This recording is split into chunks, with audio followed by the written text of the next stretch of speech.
demse ani makoro ko mashiman ka atoko sabla ni yedonye domini maka ka da ka mirina ye mado sara ni nduna dowre bulu karla dowre nuntura ni koina o kama M5 RSP shogal kugala maiga ale ya kanu ka fo ko wole blalembe malide chama ana musoma demse ani makoro ko an belejelen ka bo ina fo an bora temenun to la tomina ka ke mi anga pladene panasi ka fa tai wa wole kelem dalendo o makelo ma kanga nyosoro mi CCB le 17 août 15h wati nege kanye tan ani nduru wati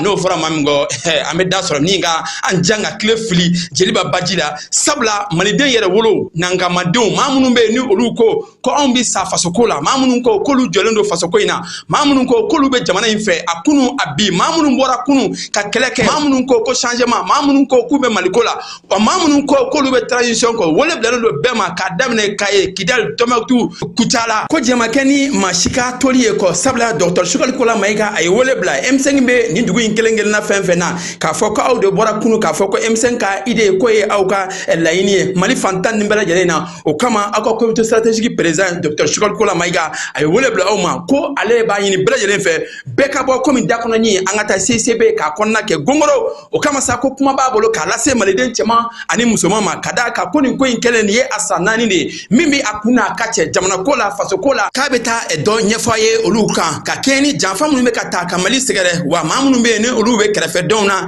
kamali ka akiru fando fe ni ala sona kabeta worobo abra yelenga e franyama silifene selu mana sildoro 14h wati anga nyon soroye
Ame aw bela jelen fo ka aw waleɲumandɔ Jani point MLFM nɛgɛ kaɲɛ 18 ale tɛmɛna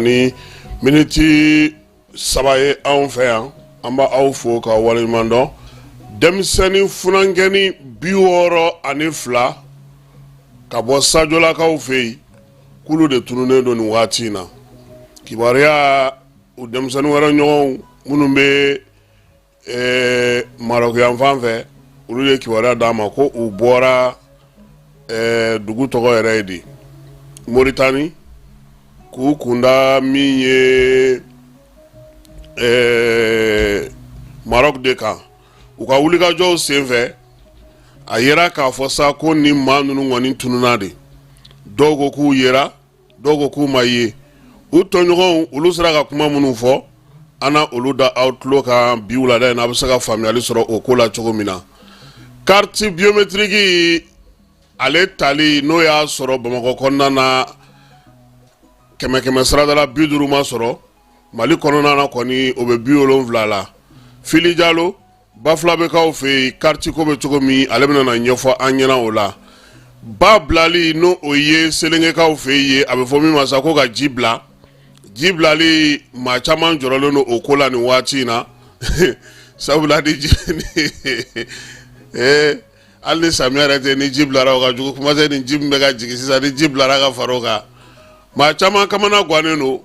o ko bɛ cogo min an na tila ka o fana da aw tulo kan ka ɲɛfɔli kɛ o ko la June Selege naani kɔnɔna na sa dɛmɛ tɔgɔla don o ɲɛnɛmayara Mali la yan lamɛrikɛnw ka lasigiden b'an ka jamana kɔnɔ ale ni minisiri min bɛ kɛnɛya ko kunna olu y'o baaraw kɛ n'Ala sɔnna a ma sibiri don min ye M5 RFP bolo fara min bɛ sogɛli ko kala ma e ka tɔgɔ la nɛgɛ kanɲɛ 15 k'olu kɛlen ka wele bila bɛɛ lajɛlen ma welewelema min dar'o la sa sifinw olu ka welewelema da an na o da tulo kan nin kibaru in ale kɔnɔna na.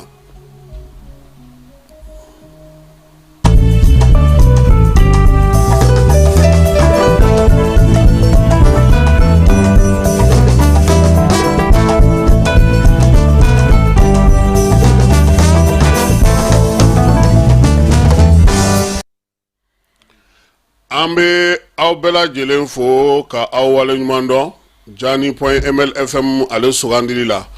dɔgɔkun tɛmɛnen an y'a yira u la k'a fɔ ko min ye Usman Mohamedou ye ale kun taara Gundam mara la kibaruyaw y'a yira sa k'a fɔ ko a segitɔ ka bɔ Gundam min ye kɛrɛnkɛrɛnnenya la Tinɛntulutikaw fɛ yen a yirala k'a fɔ ko maa minnu bɛ yen n'olu ye bamanciwale kɛbaaw ye u kun ye dugujukɔrɔ mugu don ale ka mobili ɲɛ a yira k'a fɔ ko a ka mobili n'a nɔfɛmaw sa olu bɛɛ lajɛlen tɛmɛnen kɔfɛ de dugujukɔrɔ mugu in kɔni ale pɛrɛnna armée ale wuli ka jɔ kɛ ka taa a fanfɛla la n'Ala sɔnna a ma su in na an na pereperelatigɛ tɔ di maaw bɛ se ka faamuyali sɔrɔ o ko la cogo min Usman Mohamedou an b'a yira u la k'a fɔ ko CNT maa don nin waati in na maa minnu kun bɛ yen sa n'olu y'u sigiyɔrɔ bila ka bɔ Mali kɔkanna na n'o ye Moritani jamana ye a kun taara olu kunbɛn olu caman kun segira ka na u ka dugu kɔnɔna na ale yɛrɛ dugutigiya e ko o jɔyɔrɔ fana t'a bolo wa carte biométrique 8,8 a n'a kunkanfɛn o de kun dilanna an ka jamana kɔnɔna na nka a yera k'a fɔ bi ko 750 o de bɛ yen Bamakɔ kɔnɔna na min ma se ka ta a tabaw fɛ n'i y'a jateminɛ 100 sarada la mɔgɔ 70 kɔni sera k'u ka karitiw ta an ka marabolow bɛɛ lajɛlen kɔnɔna na Bamakɔ de sa maa bɔta dɔgɔyara kosɛbɛ kariti min yɛrɛ kun dilanna ka bila Bamakɔ kɔnɔna na u taa se 1,300,000 ɲɔgɔnna ma u y'a yira sa k'a fɔ kɔni 300,000 ɲɔgɔnna 1,300,000 Bamakɔkaw olu kɔni kun ye o kariti de dilanna Bamakɔkaw ye nka halisa 75 o bɛ yen maa si ma t'o ta Bamakɔ yɛrɛ karitiw diyɔrɔ 14 de don a yera k'a fɔ sako kunun ko munumunu salo senfɛ minisiriso min bɛ yan ale bɛ lakanako kunna ale ye jɛkulu dɔ bila ka taa munumunu salo kɛ kɛnɛ kan k'a kɛnɛw yɛrɛ bɛɛ lajɛlen lajɛ yɔrɔ 14 na u ye yɔrɔ 9 lajɛ a yera k'a fɔ ko jelibugukaw de fɛ yen sa kariti kɔni bɛ ka taa kosɛbɛ sabula kunun tile kɔnɔ kariti 70 o sera ka di n'o y'a sɔrɔ sigida 3nan ani 4nan na maaw tun bɛna kariti ta 300 fo ka taa se 400 ma tile kɔnɔ bi 20 ani kariti de 10 o ɲɔgɔnnaw dɔrɔn de bɛ se ka kɛ Kalabankɔrɔ ale ni komini 5nan kɔnɔna na waati min na jɛkulu ninnu bɛ tɛmɛ o y'a jira k'a fɔ ko kariti 33 ko o de tɛmɛna o hukumu kelen kɔnɔna na fana minisiri ale kɔni ye bataki bɔ k'a jira k'a fɔ ko sɔɔni kariti a bɛna bɔ fu la kɔrɔ maa minnu bɛ ta bɛ yen n'u ma taa ta ni k'i b'a ta nin wagati tɛmɛnen kɔfɛ i na wari bɔ o ko yanni olu cɛ sa o de la u kɛlen ka welewelema da bila bi bɛɛ ka t'i ka kariti ta Bafulabekaw fɛ yen Fili ale ye ɲinini kɛ a ko la an ka jɛ k'aw filɛ. Carte biométrique baaraw bɛ senna Bafulabe cercle kɔnɔ Siaka Sulemani Sanogo ye Bafulabe préfet ale b'a lahaliyaw fɔ an ɲɛna carte sɔrɔtaw ditaw ani tɔw ye min ye. Le cercle de Bafulabe 4 arrondissements et les 8 communes an ye 51 330 cartes an y'o de sɔrɔ an sera ka minnu di 34 912 donc à tɔ tora 16 418 n'i y'a kɛmɛ sarada an ye 68 de sɔrɔ à peu près jusqu'à présent mɔgɔw bɛ ka na carte minɛ. An y'an kan bɔ yɛrɛmarakafo dɔ ma i n'a fɔ waliya ale sous-préfet y'a sɛmɛntiya ɲɛ k'a fɔ ko ale ka carte bɔtaw la bi 100 sara la 86 o taara o b'a yira k'a fɔ ko maaw wasa donnen don ko in na kosɛbɛ. Bamafile yɛrɛmarakafo ani Jokeli olu kartu bɛ Bamafile yɛrɛmarakafo secrétaire général ye ale ye commission de distribution de carte biométrique président ye Isiaka Sanogo ale kan ye tɔɔrɔ tɛ yen nka minnu sera ka réactualisation kɛ ni carte dina kun t'u bolo ko olu de caman ma bɔ kosɛbɛ wa a y'a kan fili jamana marabaaw ma o la. An ma gɛlɛya sɔrɔ a la parce que population bɔra yɛrɛ de massivement ka na u ka carte nɔfɛ. O ye de an ye jateminɛ filanan min kɛ o ye mɔgɔ caman bɛ yen nɔ awɔ minnu ye réactualisation kɛ ni carte ɲina foyi tun t'olu bolo damadamanin de bɔra mais la plupart a si ma bɔ quoi. Olu minnu bɛ yen nɔ ni renseignement b'u bolo ni carte t'u bolo dɔw ka fɛɛrɛ kɛ ka olu ka carte kow ɲɛnabɔ. Min ye population ye toujours est-il que an b'a f'u ɲɛna dɔrɔn nous sommes disponibles. Donc sariya ma sɛbɛn foyi labɔ k'a fɔ ko carte di la jɔra. Donc carte tɔw b'an bolo donc et la commission est à la mairie de Bamafilé tous les jours ouvrables du lundi au vendredi. Isaka Suleiman Sanogo Bafulabe préfet ale ye gɛlɛya dɔw bisiki. A ye bisiki a kɛ min ye parce que anw fɛ yan a bɛ chef-lieu d'arrondissement de la. C'est-à-dire que Bafulabe arrondissement central ta o bɛ Bafulabe. Maïna arrondissement pour les communes de Maïna, Gounfa et Nyambia, au lieu de Maïna. Ensuite, pour Bamafélé, arrondissement de Bamafélé, donc les communes de Djokeli et de Bamafélé, au lieu de Bamafélé, quoi. Donc, Koundjanta de Koundjan, quoi. La seule commune qui compose l'arrondissement. Donc, après que bon, moi, je suis venu papier parce que malien de Kolimango. Fili Diallo, Kabini Bafulabe, Jani.ml Tola. Ayiwa an b'a fɔ a ɲɛna k'a fɔ ko nin tun ye carte biométrique ye n'Ala sɔnna ma carte biométrique ko kuma in an bɛna segin a kan sabula nin ye babugu baara ye dɛ mɔgɔ minnu bɛ yen n'olu bɛ ka kuma k'u m'a sɔrɔ kuma ka ca dɛ direction de l'hydraulique ko kunna sini ale ye jiw dayɛlɛ a bɛ fɔ min ma sa ko Selenge baraji vanu olu y'o dayɛlɛ ka ji fɔlɔw bila sa Sikaso ale marabolo kɔnɔna na ji minnu bilalen filɛ nin ye o bɛna n'a to sa min ye ba kɛrɛfɛla sigibaw ani maa bɛ yen no olu bɛ baara kɛ ba kan olu caman bɛ sɔn ka degun walima lafiya sɔrɔ sabula ni ba falen do o ka di batontigiw ye dɛ minnu bɛ kurun kɔnɔ kuma bɛɛ ba falen bɛ olu arranger nka e min ka so b'a kɛrɛfɛ a degun barika ka bonya e ma kosɛbɛ o de la sa u y'a yira k'a fɔ ko komi ji caman bɛ ka jigin ɲinan u ye damadɔnin dayɛlɛ fɔlɔ min ye baara in ye n'o ye hydraulique directeur ye Jaga Seku Jara a ko u ye ji min bila zen u y'a kɛ ni bɛrɛbɛnni ye u kun ye welewelema dabila ka taa se Segukaw ma Motikaw ani Bamakɔ kɔnɔna na ko maaw ka fɛɛrɛ tigɛ ko sabula ko Selenge kun kɛlen don ka ji datugu nka dayɛlɛli min filɛ nin ye o kɔrɔ sa ko ji bɛna walankata de ka taa fan bɛɛ lajɛlen fɛ maa minnu bɛ yen n'olu sigilen don nin baara in kama u ko ɲinanta kɔni ko a kɔlɔlɔ ntan tɛ dɛ sabula ba yɛrɛ k'a daminɛ Selenge yɛrɛ ka taa min ye ba ye jɔrɔna bɛ a la jɔrɔna fɔlɔ ye min ye directeur ka fɔla ale yɛrɛ bolo dugudenw man ka jɔrɔ kosɛbɛ sabula ko ji min ye ba ye ko a yɛrɛ kun kan ka fa cogo min na k'a ma fa ten kosɛbɛ nka ko u bɛ ka mun lakɔlɔsi samiya de ji o ka ca kosɛbɛ nka u jɔrɔna ye mun ye n'o ye yuwarukaw ye olu ko k'olu ka jɔrɔna ye min ye ba falen don ni ba fara a bɛ walankata ka taa don olu ka forow kɔnɔna na baara minnu kɛra sa ji bɛ taa se yɔrɔw la maa minnu sigilen don kuma tɛ olu ye gun de ji bɛ jigin yɔrɔ minnu na kosɛbɛ Mopti olu fanfɛlaw ye yuwaru yan fanfɛlaw ni tɛnɛnkun ye u y'a yira fana k'a fɔ duguden dɔw y'a yira fana k'a fɔ ji taali wo a jiginni wo a fali wo o bɛɛ ye degun ye olu ma ko ji tɛ don n'a ma taa ni dɔ ye a ti jigin n'a ma taa ni dɔ ye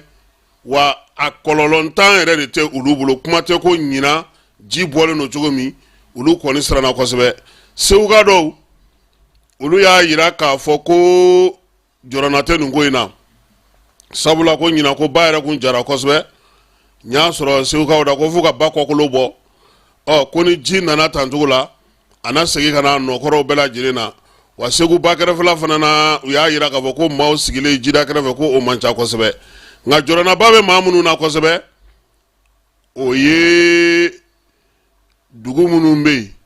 n'olu ka ko bɛɛ lajɛlen bɛ ɲɛnabɔ jida kɛrɛfɛla la Abdraman Sanogo ale be sigira lakana baaraw kɛ ale ko ni baraji kɔni bilara ɲina ko an k'an sigi n'a ye k'a fɔ ko ji kɔni a bɛ tiɲɛni kɛ maaw fɛ yen Moti ko maaw kan ka wuli k'u jɔ ye min ye tɛnɛnkun ye ka taa se ɲɛfungew ma Tumbutu ko nin bɛɛ lajɛlen kan k'i sigi ni ji ye fo Gawokaw fɛ yen sabula ji in bɛ tɛmɛ nin bɛɛ lajɛlen de fɛ ani fanga min bɛ na ka fara sanji kan ko maaw kan ka jɔrɔ o ko la kosɛbɛ jibila in kɔni laada don sabula ni Selengekaw fana y'a mara o fana y'a kɔlɔlɔ fana bɛ yen tuguni diɲɛ selenge naani kɔnɔna na dɛmɛ tɔgɔla don o ɲɛnɛmayara Mali kɔnɔna na yan minisiri min bɛ kɛnɛya ko kunna n'o ye médecin colonel Assa Bajalo Touré ale ni lamɛrikaw ka lasigiden min b'an ka jamana kɔnɔ n'o ye Aracha Korɛni ye olu ye baara kɛ baara min bɛ tali kɛ n'o kɛra kunungo nin kalo in tile 14 n'o bɛ tali kɛ ka ɲɛsin dɛmɛ tali ma ka ɲɛsin maaw ma o hukumu kɔnɔna na sa Assa Bajalo a y'a yira k'a fɔ ko min ye jamana ɲɛmaaw tɔgɔ la dɛmɛ min bɛ ta ka se maaw ma ni maa minnu bɛ yen n'olu bɛ degun kɔnɔna na maa minnu bɛ yen n'olu ye gɛlɛyaw sɔrɔ k'o dɛmɛ kɔni k'o ma kɛɲɛ fiyewu Mali yɛrɛ ko a sera ka wuli k'i jɔ a yɛrɛ ye a ko nin yɔrɔ in na k'a bɛ USAID fo CFA wari $128 dollar wari sakɛ $128 ko k'o ta k'o don yaasa maa minnu bɛ yen ni sɛgɛn bɛ olu la ni dɛsɛ bɛ olu la ka se ka olu dɛmɛ don in yɛrɛ sigikunba k'a kɛ kun ye o ye degun minnu bɛ yen maa minnu bɛ yen n'olu bɛ gɛlɛya kɔnɔna na kɛlɛyɔrɔw la ni kɛlɛdagaw la maa minnu kɛlen don k'u sigiyɔrɔw bila waati yɛlɛma kɔlɔlɔ sanji kow maaninfin minnu bɛ yen bi n'olu yɛrɛ kɔni tɛ hali da dumuni sɔrɔ ko ninnu bɛɛ lajɛlen olu tɔgɔla don de ye nin ye minisiri ko nin yɔrɔ in na yan k'a bɛ maaw fo maa minnu fana bɛ wuli ka jɔ ni baara kɛ nin kɛnɛ ninnu kan min ye lamɛrikaw ka ambassadeur ye n'o ye Rachana Korɛni ye a ko olu ka baara o bɛnnen don maa minnu fɛ yan anw fɛ yan k'o ye USAID Mali ye USAID Mali o directeur ba yɛrɛ n'o ye Richard Kembali ye ale yɛrɛ tun bɛ kɛnɛ kan a ko nin ye kɛnɛ ye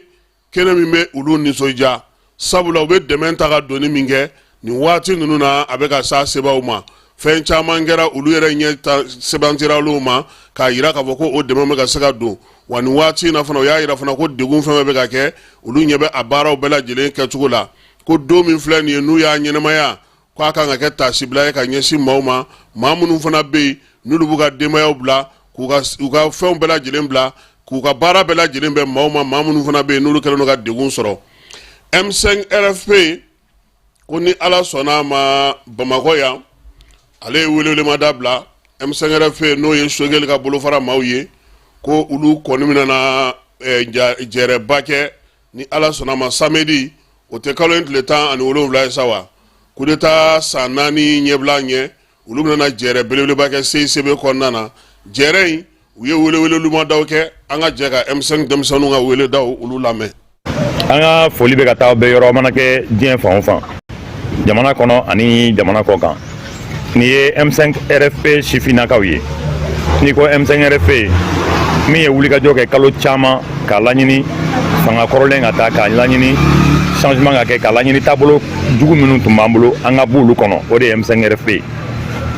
bon n'i y'a mɛn ko transition n'i y'a mɛn ko Kidali récupéré la n'i y'a mɛn ko an ka finitigilakaw a fɔra ko ka minɛn d'u ma k'u bila condition na minnu ni mana to a la k'u to extérieur k'u to kɛlɛkɛyɔrɔ la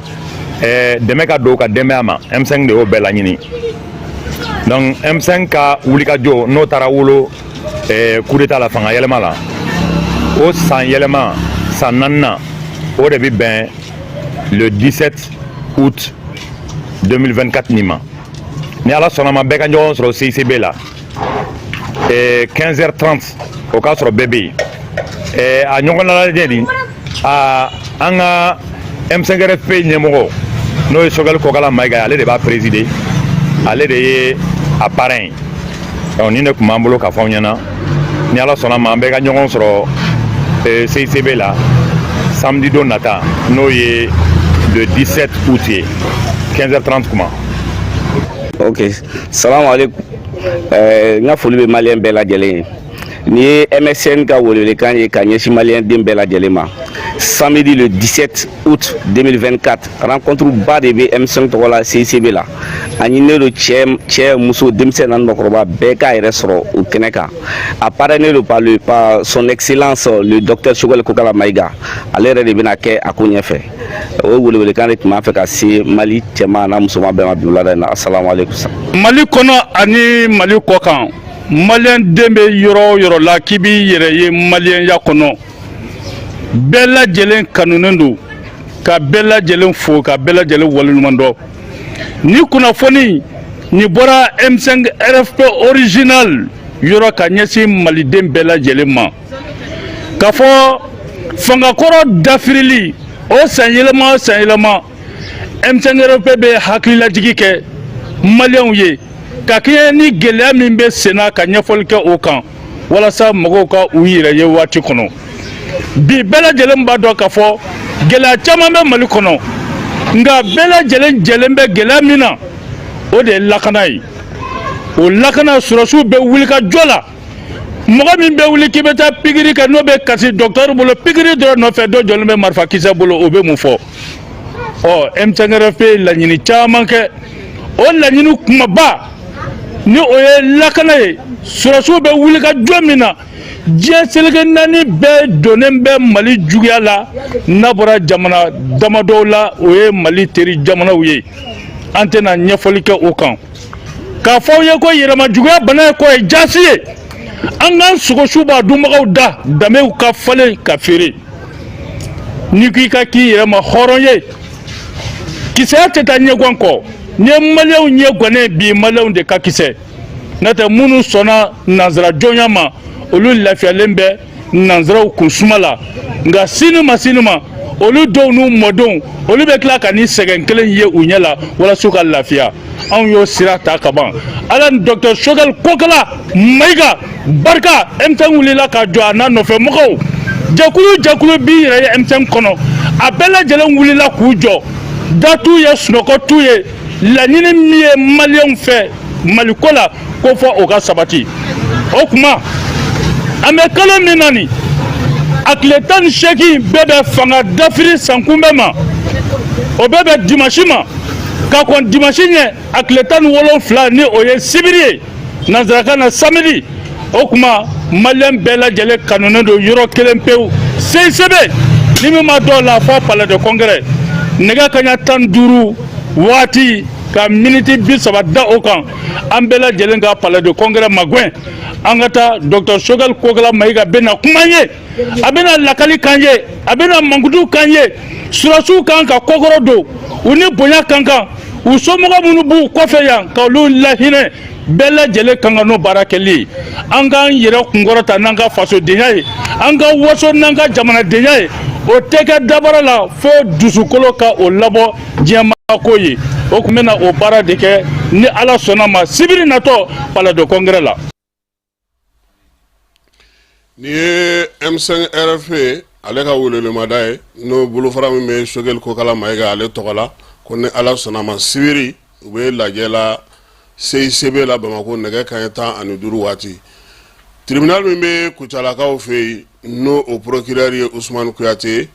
k'ale maa 10 kɔni minɛ sa ka olu bila kaso la maa 6 b'a la olu ye muso ye 4 o ye cɛ ye u nɔ minɛna ko sabula nin waati in na ka cɛ ni cɛ k'o ka kanu sinsin ani muso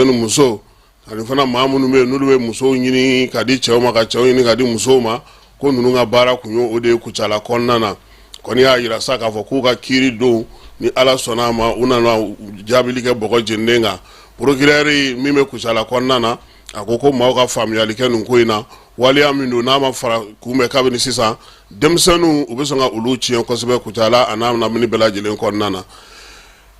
Ganbalakaw fɛ yen Kulukoro mara la dugutigi Eko Wulimaka ale nɔfɛ de préfet min ye Kulukorokaw fɛ yen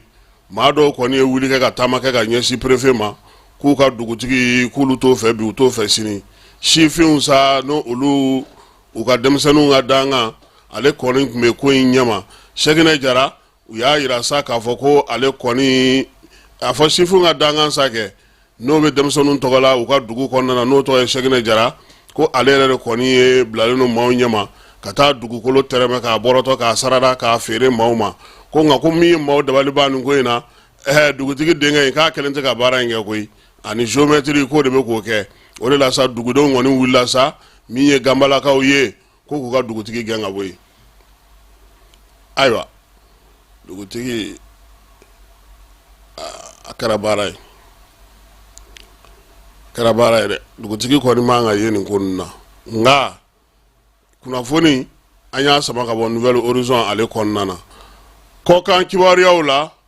Côte d'Ivoire ale jamana ko k'a tɛ jɛn n'a ye tuguni min ye baganw ye n'o ye burusi kɔnɔ baganw ye olu ka maraso kɔnɔna na ko sabula min ye banajugu dɔ bɔlen don sisan u b'a fɔ ma ko variole de singe k'a ɲɔgɔnna 6 yera olu fɛ yen ka ban hali n'o y'a sɔrɔ sa ko bana in kɔni k'a tɛ maa fa k'olu t'a fɛ a ka cari u fɛ yen o la sa maa o maa ne kɔni ni kungo kɔnɔ sogo ninnu o dun de bɛ dun olu fɛ yen dɛ kɔɲinɛw ni u yɛrɛ ka kuma a tɔgɔ ye di olu de tɛ dun yen wa k'olu kɔni Abidjan kɔni na ko interdit Côte d'Ivoire ko labɛn bɛ sen na fana Alassane Dramane Ouattara Ado ale ni Laurent Gbagbo k'u kan ka ɲɔgɔn ye kibaruya in kɔni bɔra tɔn fila olu maabaw yɔrɔ k'a yira k'a fɔ ko nin waati laban in na k'u ye ɲɔgɔn sɔrɔ nɛgɛjuru sira fɛ min ye kunnafoni kɔni u y'o ye denmisɛnninw minnu bɛ yen sa n'olu bɛ tɔn fila in kɔnɔna na k'olu kɔni bɔra n'a kuma ye kunnafonidi gafe minnu bɛ Abidjankaw fɛ yen k'olu ko nin na kɛ sɛrɛ ɲuman ye sabula nin waati laban in na nin maa fila u jɔyɔrɔ ka bon kalata min natɔ don ko yalama u bɛɛ bɛna u fili ka kɛ candidat ye wa u tɛna kɛ candidat ye wa k'a ko kɔni bɛ dibi la hali bi Laurent Gbagbo ta e k'o dogolen don wa Alassane fana ale nɔfɛmaw ko k'a ka wuli ka jɔ kɛ yaasa a bɛ se cogo min na ka i kanbɔ Sénégalikaw fɛ yen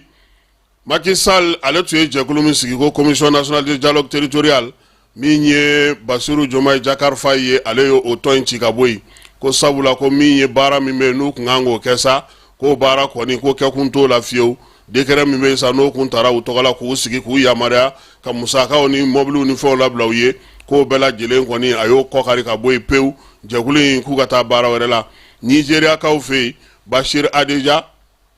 ale ye dɔrɔgu feerela ŋanamu ma banbanciwale kɛba ŋanaba de ye ale ye Nigériyaka don k'u ye a yira k'a fɔ waleya cɛjugu caman bɛ yen min ye banbanciwale jugawale kɛba olu kɔkɔrɔdoniba belebeleba de ye nin cɛ in ye Nigériyakaw y'a yira k'a fɔ k'u ye tɛgɛ d'a kan u kɛlen ka tɛgɛ sigi a kan tuma min na u taara sɔrɔ min b'a bolo sa kɔni a taalen no Libikaw olu ka banque Dakar ka na n'o wari n'o nafolo n'o sanu bɛɛ lajɛlen ye Nigériya kɔnɔna na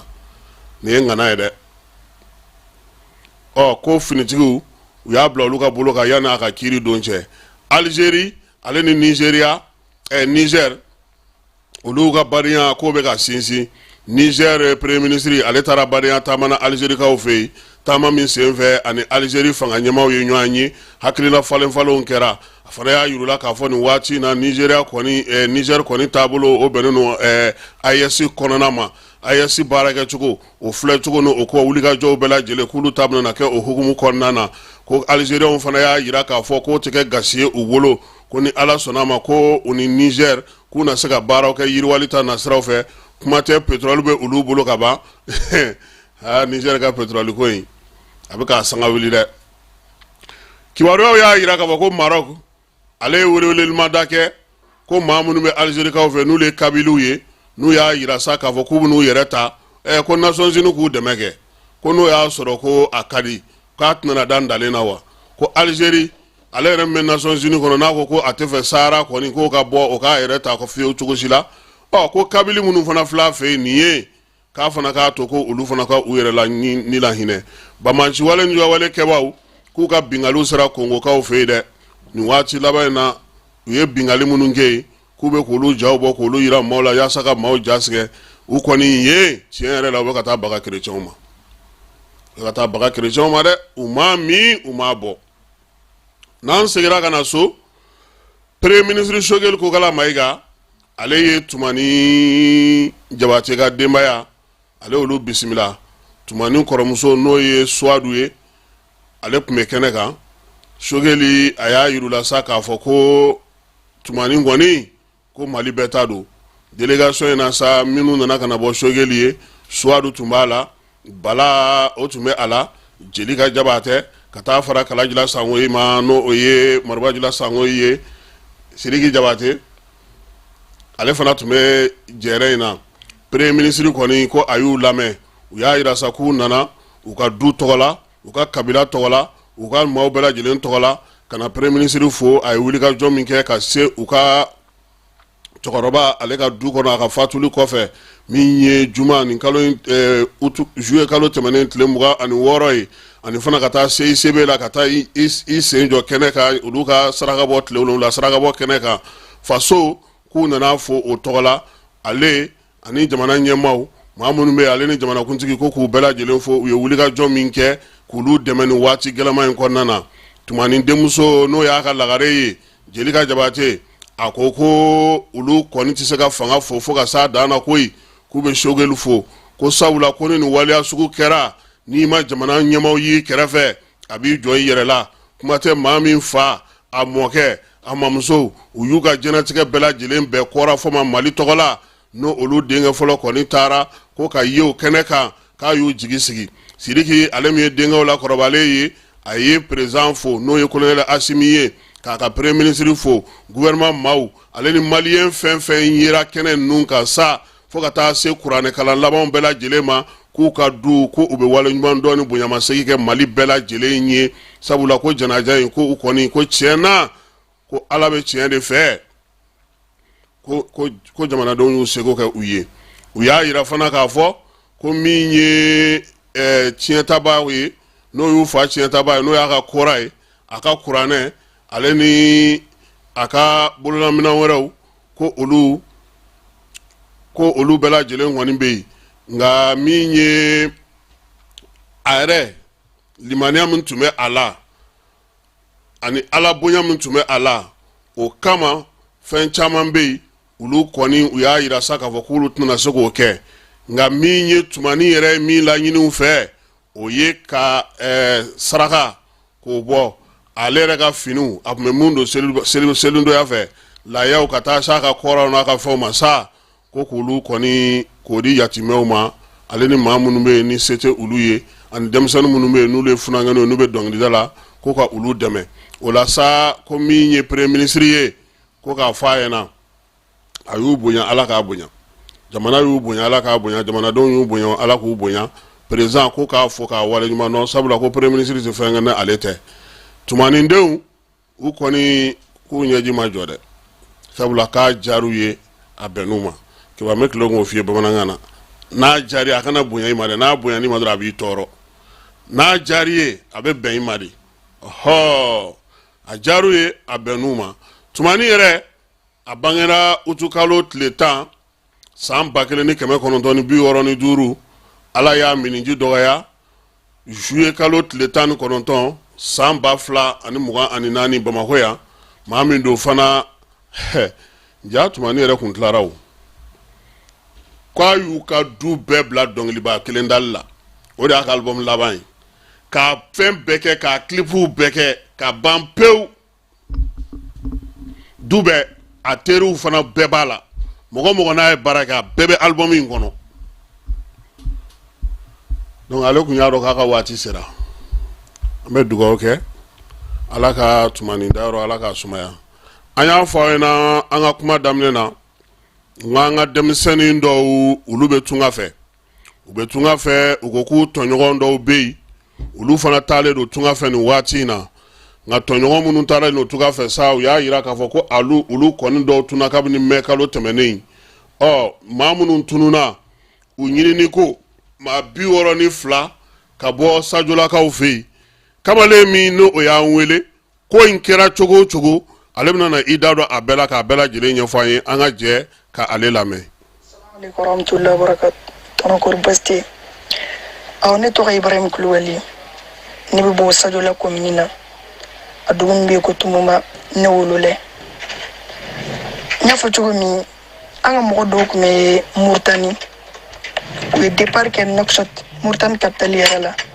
U ye départ kɛ parce que dɔw départ kɛ Nouadhibou dɔw b'a kɛ Nouakchott fana mais ninnu ka départ kɛra Nouakchott de capitale yɛrɛ la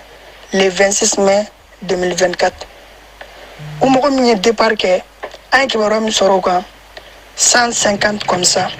mɔgɔ min ye départ kɛ ɲɔgɔn fɛ o ye départ kɛ ɲɔgɔn fɛ 150 comme ça min ye départ kɛ bon ka daminɛ le 26 mai la fo sisan u kibaruya de tununen banna an t'a dɔn u bɛ yɔrɔ o yɔrɔ an kɔni bɛ kibaruyaw mɛn k'a fɔ u minɛna mais o ye rumeur de o kibaruya jɔn o t'an bolo an b'a mɛn k'a fɔ u minɛna o ye Maroc de ye dɔw bɛ dugu wɛrɛ fɔ Maroc dugu mɔgɔ dɔw b'o cité k'a fɔ u bɛ yen de mais tiɲɛna an kɔni t'a dɔn u bɛ dugu kelen min na bon ka daminɛ le 26 mai la fo sisan o kibaruya foyi t'an bolo i n'a fɔ n y'a fɔ cogo min an b'a mɛn de k'a fɔ u minɛna u bɛ yan an tor'o de la an y'a essayé ka groupe sigi mais an groupe in sigi an ka mɔgɔ minnu bɛ Espagne yan ani minnu bɛ Faransi ani minnu bɛ Italie olu farala ɲɔgɔn kan ka groupe dɔ sigi parce que wulili à une semaine ou 2 semaines comme ça kibaruya dira ma k'a fɔ u donna mais o kuma ma kɛ tiɲɛ ye tuguni somɔgɔw kɔntanna u ye ɲɛnajɛw ni fɛnw kɛ k'u ka mɔgɔw donna mais u nana sɔrɔ k'o ma kɛ tiɲɛ o kama groupe sigilen mɔgɔ minnu bɛ kɔfɛ olu dɔrɔn de groupe sigi wa olu de bɛ groupe kan an kumana ɲɔgɔn fɛ an y'a yira ɲɔgɔn na k'a fɔ an ka liste kɛ Sadiola commune mɔgɔ minnu b'a la n'olu bɛ bateau in kɔnɔ an ka liste kɛ mɔgɔ bɛ groupe kan bɛɛ k'i ka dugu tɔgɔ di ani aw ka dugu la mɔgɔ hakɛ min bɛ kulu in kɔnɔ aw k'o tɔgɔ di pour que liste ka kɛ an bɛ fɛɛrɛ kɛ ka lase gouvernement ma cogo min o hakilina bɔra dɔ la bon o kuma fɔra cogo min o kɛra ten an ye liste kɛ dugu fɛn fɛn b'a la an y'a bɛɛ kɛ n y'o de ci ma sisan o liste taara bɛn liste 62 personnes mais nin ye 62 personnes min filɛ nin ye liste la nin ye Sadiola commune denw de mais hali nin na liste in kɔfɛ dɔw ye weleli kɛ k'olu ka mɔgɔw fana tun bɛ kulu in kɔnɔ komi k'olu m'u ka mɔgɔw tɔgɔ ye liste la lancement kɛra wagati min groupe sanfɛ ko mɔgɔw k'u ka mɔgɔw tɔgɔ di k'olu ma b'a kalama mais mɔgɔ min tɔgɔ sɔrɔla n'olu dira k'a fɔ k'u bɛ bɔ Sadiola commune kɔnɔ Mali la 62 personnes o sɔrɔla o ye de anw sera ka mɔgɔ min sɔrɔ mais o kɔfɛ dɔw fana nana k'olu ka mɔgɔw b'a la mais k'olu tɔgɔ tɛ liste la o la o kɛlen an y'a yira ɲɔgɔn na k'a fɔ sisan komi an bɛ bɔ Sadiola de an ka commune ye Sadiola de sɔnni an ka girin k'an bɛ taga fɔ ɲɛfɛ an ka essayer an ka lase an ka mairie mɔgɔw ma olu k'a layɛlɛ dɔɔni fo ka na se sanfɛ bon u y'a ɲɛfɔ maire ka douzaine dɔ ye o k'u ma a ye liste kɛ aw ka na ni liste ye o la u ye liste ci o ma k'a ka fɛɛrɛ kɛ a ka liste ci maire ma maire k'a sɔrɔ a bɛ se ka yɛlɛ cogo min a ka yɛlɛn ten bon fana ye kuma camanba de fɔ mais liste kɔni dira a ma bon liste dila a ma n'u tora k'a wele k'a ɲininka a b'a fɔ non problème dɔ de b'ale bolo ale ma liste la a man ka liste lase maire ma fɔlɔ komi o fana ye kuma wɛrɛ laban na ko a dɔgɔnin dɔ de minɛlen don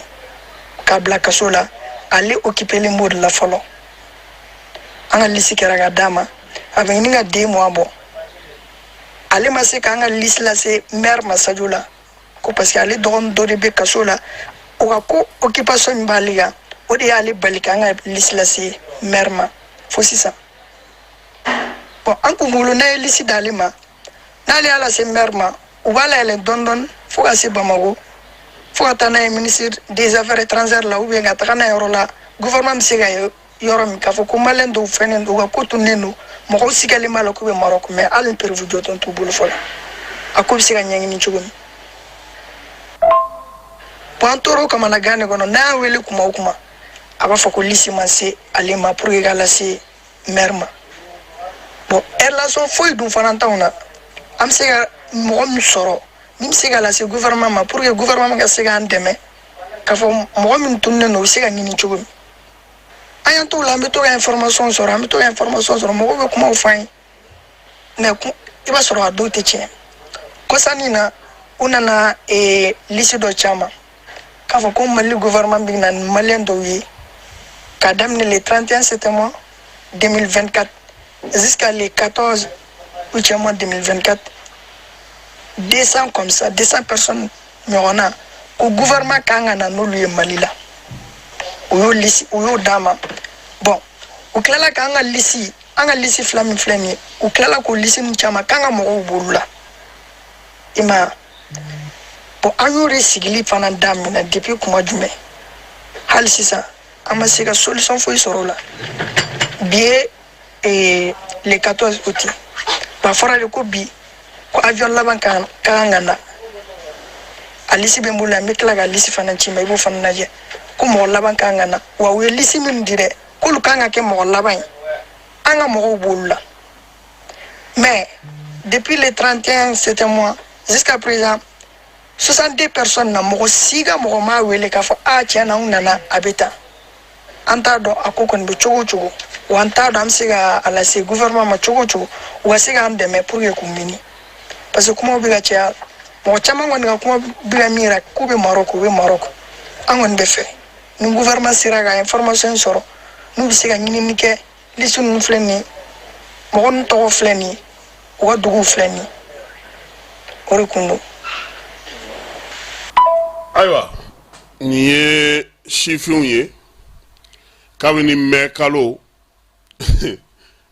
nin mɛnna dɛ ayiwa gouvernement hakilila k'a fɔ u y'a mɛn sabula denmisɛnnin ninnu ko k'olu yɛrɛ sɛgɛn min kɛ nin ko in na ka se ka kibaruya yɛrɛ dɔrɔn di ko kataba 4 don ko ala ni panodi de senfɛ olu ye numéro sɔrɔ olu ko k'u jɔ k'u poro nin kan kosɛbɛ nin kana tila olu la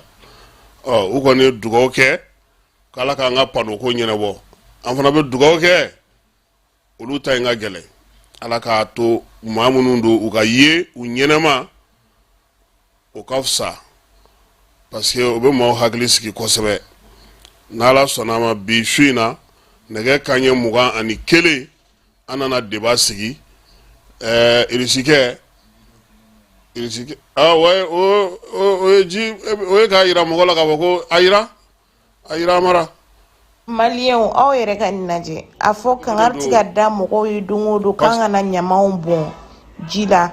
jiwo siraw kan k'a bɛ bɔ e da la a ka sigi mɔgɔ k'a dɔn k'a fɔ ni fali wotoro tigi in ci de ni a bɛ kuma fɛn fɛn fɔ aw bolo an t'a fɔ an kun fɛ nin ye Bamakɔ kɔnɔna de ye n'i nana ni wotoro in ye a tun b'a fɛ k'a bɛɛ lajɛlen minɛn bɛ bɔ a kɔnɔ mɔgɔw jɔlen k'a lajɛ o magɛlɛya kama a ka sɔrɔ ka i jɔ mɔgɔw bɛ taa tuma min a bɛ tila k'a kɛ yɔrɔ in na yen tuguni nin kelen tɛ dɛ mɔgɔ baden de bɛ nin kɛ san finna ka ban ɲama o ye jiwoyo k'o bila o kɔnɔna na a y'a lajɛ a y'aw yɛrɛ k'a lajɛ a b'a bɛɛ lajigi ji in na yen a tɛ ne k'a k'a la a b'a bɛɛ jigi ji in na yen ko ji bɛ taa n'a ye nka ale bɛ ɲinɛ min kɔ a bɛ ka taa dingɛ dɔ de geren wotoro lankolon tɛ nin ya a y'a ɲaman bɛɛ jigin donc c'est pour que k'a yira mɔgɔw la k'a fɔ an bɛ fɛn minnu fɔ an b'u ye an bɛ tɛmɛ u la an b'a caman de ye an bɛ wulada in na taa jɔ yan nɛgɛ kanɲɛ 21 an na ɲɔgɔn sɔrɔ débat politique ale kɛnɛ kan maa min b'an bolo bi su in na o ye risikɛ ye docteur Adama Tabati n'a bɛna kuma joma Sɔngo ka nali kan an fɛ yan irisiw yɛrɛ fɛ yen min bɛ yen Tɛnzawatɛn baara min bɛ ka kɛ yen pour que mɔgɔw ka se ka o bɛɛ lajɛlen faamuya a k'an bɛ nɛgɛ kanɲɛ 21